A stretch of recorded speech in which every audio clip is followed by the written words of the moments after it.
Greetings, loves! It's your girl, Lady Pelvic of Pelvic Gaming, and wow, it looks like a unicorn just shat all over my eyelids. I'm telling you, this Lady Gaga makeup has me going crazy. So today we are discussing one of the greatest Zelda games of all time. Legend of Zelda Link's Awakening Remake, released for the Nintendo Switch September 20th, 2019. I say greatest because this remake definitely bumped this game up for me. It took an already great game for its time and just brought it to the modern era, baby, full force. And I am so excited to discuss it. Link's Awakening opens up with a beautiful animation of Link braving a storm.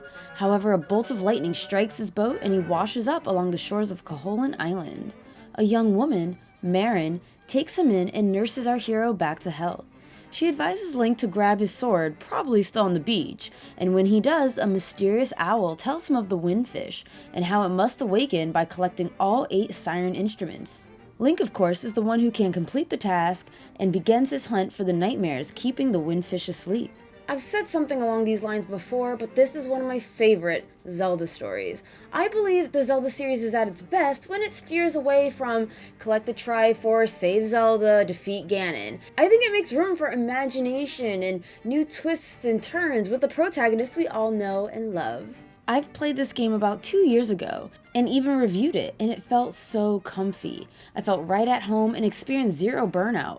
I wasn't bored of going through the same story, reading familiar dialogue. It was actually quite the opposite. I was excited to see what each boss was going to say after I whooped their behind. I was excited to revisit dungeons, remembering puzzles, or feel like I was figuring it out for the first time. Even knowing the ending, I was still hit full force with the feels. I'm telling you, Link's Awakening Remake nailed it. The gameplay is more or less the same as most traditional Zelda titles. You go from dungeon to dungeon, solving puzzles, beating sub-bosses, collecting a unique item, and eventually taking on the nightmare of the dungeon.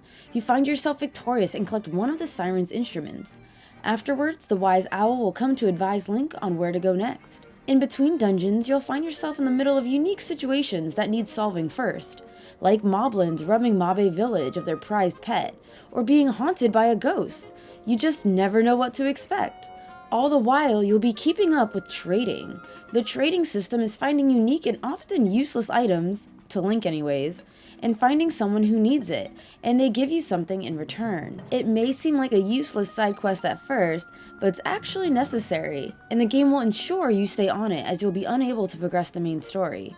If you find yourself getting stuck, you can call the shy old man, Urira, who will drop a hint. While adventuring, you'll be collecting seashells. Offer them up at the Seashell Mansion, and if you have enough, you'll be rewarded. I recommend at least getting the second tier, which gets you a shell sensor. It's very helpful. The controllers vibrate when a shell is nearby, and these suckers are cleverly hidden. You'll also find figurines that you can place around Mabe Village. A mechanic unique to Link's Awakening are the Piece of Power and Guardian Acorn. The Piece of Power doubles your damage output, while the Guardian Acorn reduces damage taken by half. And let's not forget one of the biggest changes in Link's Awakening, the Chamber Dungeon, featuring our favorite gravekeeper, Dampy. Here you can arrange chamber stones to make a dungeon to share with your friends, or adventure through it yourself. You can also take on some of Dampy's challenges using certain chamber stones. It's like a very watered down Zelda maker. It's not very deep. You get chambers of dungeons you've beaten, and special ones from Amiibo. It's pretty much making all the dungeons you've completed into one hot mess. You don't create any panel from scratch. It's a good, basic Zelda maker for beginners. Sadly, you can't share your dungeons online, only save them to an Amiibo. And to be honest, I'm not one of those maker types anyways.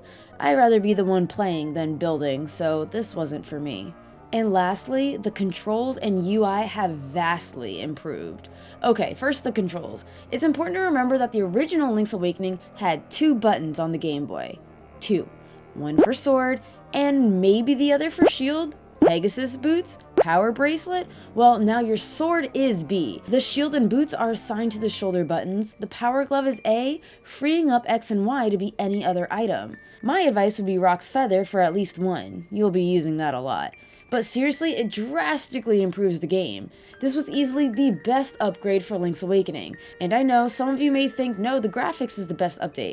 Listen, we'll get to that, and the graphics are gorgeous, but the graphics ain't shit if the gameplay is uncomfortable. And another change is the interface, especially the maps. You can mark up your map with symbols of places you'd like to return to, plus recall memories like the last thing the wise owl says to you. And you could specifically see what you want to, like seashells. It was amazingly helpful. And if you find the game too easy, you could start right off the bat with hero mode. Enemies do double damage and no heart drops. I'm actually streaming this mode and it's a lot of fun, but tough. I would not recommend it for first timers. Now let's talk about how dreamy this game looks. The most noticeable glow up is hands down the graphics. I know I've said I'm not a huge fan of sprites being turned into 3D, but I also said there are some exceptions, and this certainly is one. And what's even better is how faithful it is to the original. From writing to dungeon design and world layout, every dungeon, even the optional ones, felt like a familiar memory. The lovable cast looked like cute toys with adorable expressions, being scared or cutesy. Seeing Koholint Island reimagined like this felt like a dream. While some complain about the blurry edges, I thought it added to the world. It made it feel unreal. The colors were so loud and inviting, and for more spooky areas, the colors dampened. I mean, look at the water even, how crystal clear it is. I really do believe the reimagining of this world is cunningly accurate to the original. We see the opening of Link look more realistic instead of chibi-fied. On Koholint Island, he looks more cutesy, just like the original. And the enemies looked phenomenal. Just because the new style is friendly didn't mean the enemies didn't pack a mean punch. All the dungeons had a very unique look to them. They start standard and add from there. Seeing favored Mario enemies and figurines always welcomed. Oh, and look at the housing glow up. Look how we went from this to this. It's so full and it actually looks like someone's living there. The worst thing you'll encounter in the Link's Awakening remake is some frame rate drops here and there, but it wasn't egregious and it didn't bother me one bit. I think the developers Grezzo and Nintendo outdid themselves on this one. I could not be more pleased. And lastly, of course, is the music, and all the familiar tunes are back. Tall Tall Heights and my favorite from the original, Animal Village.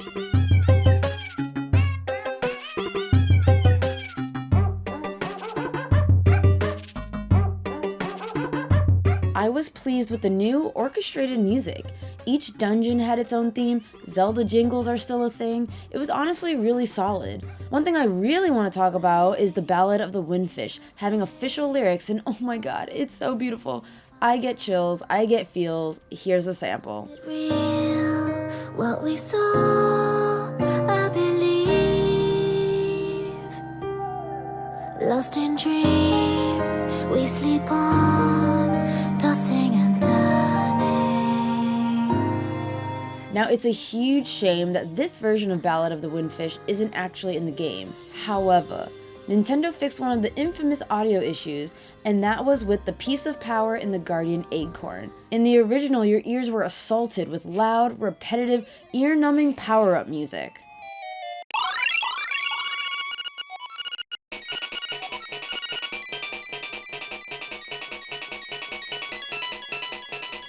But they toned that bitch down in the remake, which was great. I didn't need the obnoxious and continual beat telling me I was powered up. This is the classic case of less is more. They brought down the sound, added some cool blue or red aura around Link. It's a wrap, thank you.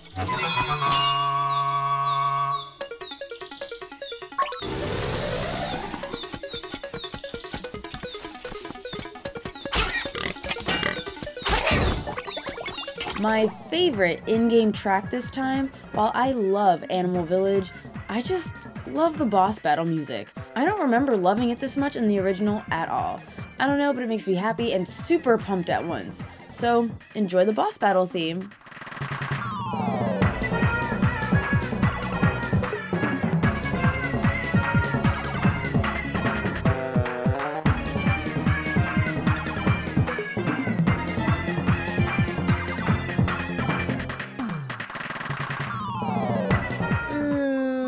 9.8 out of 10. It's a petty scoring. Literally, the only thing I don't like are the chamber dungeons.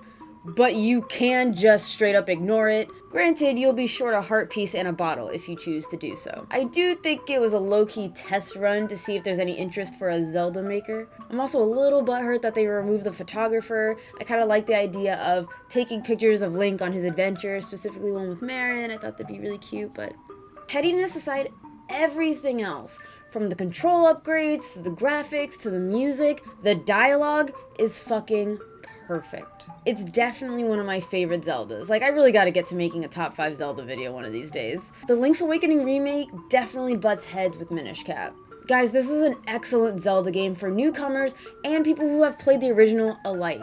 My best friend, I bought this game for her, and it's her first ever Zelda game, and it's so cute. It's like watching a baby learn how to walk. She thought shovels dug up boulders. She even had the cutest reaction when she realized the shovel wasn't meant for boulders, but literally just digging. She's like, oh, you can dig up rupees. It was so adorable. If you're trying to get someone into Zelda like this is the game to give them. That being said, I want to know your thoughts, what you think of my review, and the game itself. I'm so excited to read your thoughts. Also, is there any other Zelda games that you want to be remade, maybe in this style? Personally, I'd be super cool if the Oracle games got some love. Just saying. Criminally underrated. Thank you so much for watching. Top box for more videos like this, and the bottom box is my Let's Play channel. Love you. Mwah.